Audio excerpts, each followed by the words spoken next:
Alright, I'm going to show you how to do the zigzag technique of porcupine quill embroidery. I have my design here that I'm going to follow. Actually, I think I'm going to reverse the design. My yellow things are going to be white, and my white things are going to be yellow in this. And make sure my thread's got knots that are big enough not to pull through.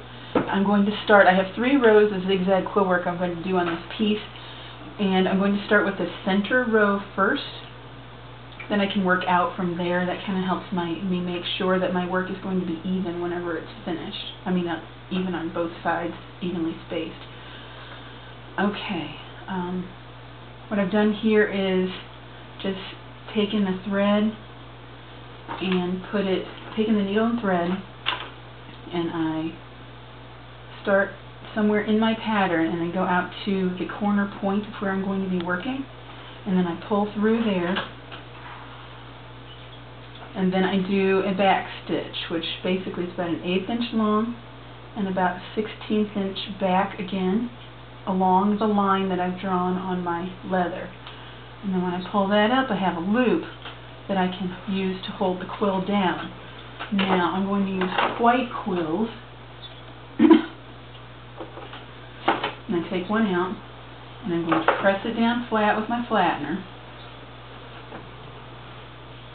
And then I'm going to cut off the follicle, the little part that was in the porcupine side. That way I can get the quill underneath and have it hidden under the quill work a long way so it won't pull out. I hang on to the end of it, and then when I pull the thread tight, then the quill is locked into the leather. That's why I use brain tan leather, because it's kind of a spongy texture and the thread really locks in. Now I'm going to fold the quill across that thread loop that it's being held down with, and then tuck it into the loop on the other side of the piece. And then whenever I pull that down, it locks into the leather, and I have my quill securely held down. Now with the top thread, I do another back stitch about an 1/8 of an inch away from where it was, where the other stitch was, and then I go back. Now, not going all the way through the leather, just enough of a bite of it so that it'll stay held in.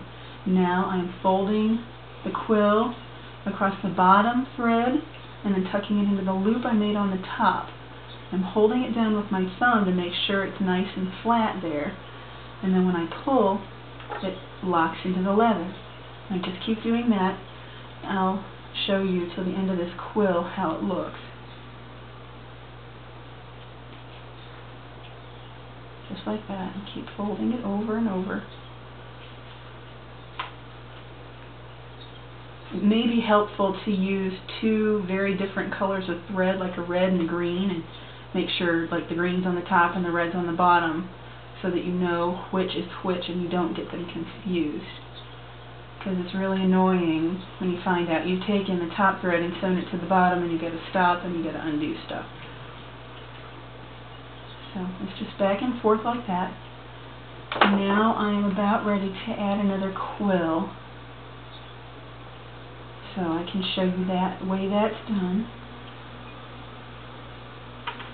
Okay, I'm going to trim this off just a little bit because it's a bit long. Usually I have an awl here that I use to lift things up, but I don't have that at hand right now. So we'll have to make do. Alright, I'm going to get another quill here, flatten it just like I did before, and cut off the follicle. And I'm going to tuck this quill in underneath where the existing quill is, and it needs to go all the way across the length of the place where you're doing the quill work. That way it'll stay locked in and won't come undone later on. Now the same technique, just like we were doing before, and then fold over the thread from the top to the loop at the bottom, up. Now I'm going to re-wax. That happens sometimes. I'll wax my thread again so it's nice and strong, and tie a knot. I'll lick my finger, grab the thread between my thumb and my index finger and wrap it around, and where they cross, I'm going to roll that together, and when it's kind of wound around each other, I take my middle finger and slide that down, and that makes a knot right at the end of the thread. So, now I'm going to take that and do just like I did before, only now I'm going to watch out for the quill and get to the other side of the quill. See here, I can just do just like I have done with the back stitch and fold this over and then lock it down.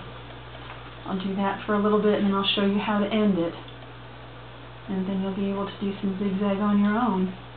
You can change colors easily. It's just a matter of tucking a new color quill in underneath the first color you've been working with. You can also take two quills and stack them on top of each other, one on top of the other, and fold them back and forth, so that way you'd say get maybe a red on top and black on the bottom, and it makes kind of a diamond effect. There's several different techniques. You can put one quill on one side and one quill on the other and just fold them back and forth. Just play around with it and see what you come up with.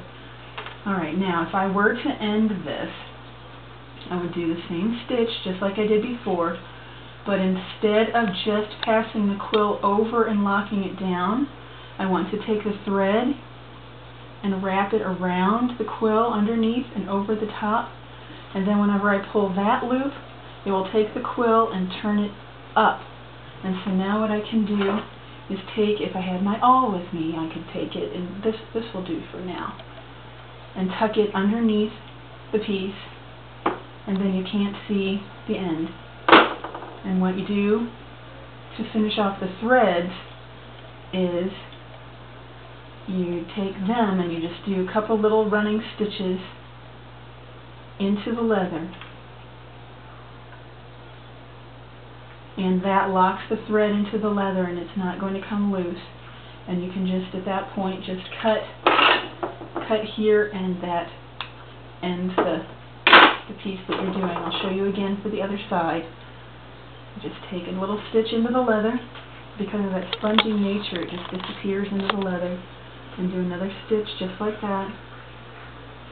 And then we can cut this off, and there we have a little stretch of quill work.